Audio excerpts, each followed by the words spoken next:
Bilang pagbibigay para salamat sa Panginoon, muling isinagawa sa ika-4 na pagkakataon ang programang Dahil Ika'y Pinagpala ng mga kabataan ng Ross Seventh-day Adventist Church at iba pang mga sponsors noong ika-29 ng Disyembre, Sitio Dakutan, Barangay Balatasan, Bulalakaw, Oriental, Mindoro.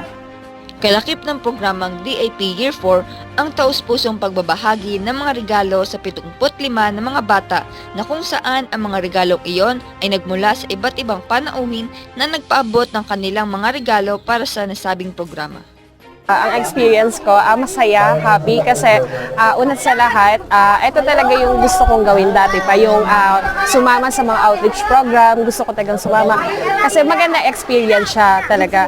Tapos kung bakit ako nag-share ng blessing kasi sa daming blessings na tatanggap ko sa aking buhay, simula sa 12 months na sa isang buong taon, syempre kapag may blessings na dumadating sa buhay natin, syempre kailangan natin i-share yun sa mga tao. Maliban sa mga regalo para sa mga bata, naganda rin ng mga larong pambata at mga pagkain upang madagdagan ang kasiyahan ng bawat isa. Sobrang saya at yung excitement mo na ay natupad dahil ito yung isa sa inaabangan kong event bago matapos ang taon, yung Dahil Ika'y Pinagpala. Mula year 1 hanggang year 4 ay talagang sumasama ako at ginagawa ko ang paraan para ako ay makasama.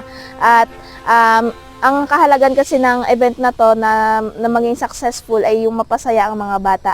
Actually, looking forward talaga ako sa DIP every year, especially sa malayo ako nag-aaral. Kaya ayoko talaga siyang ma-miss out. Tsaka sobrang sarap sa feeling, nakaka-overwhelm ba kapag makita ka na makapagpasaya ka ng ibang tao, lalo tigit yung mga bata. Dahil syempre, di ba, minsan lang sila makatanggap ng mga ganong regalo at minsan lang yung mga ganong event sa buhay nila.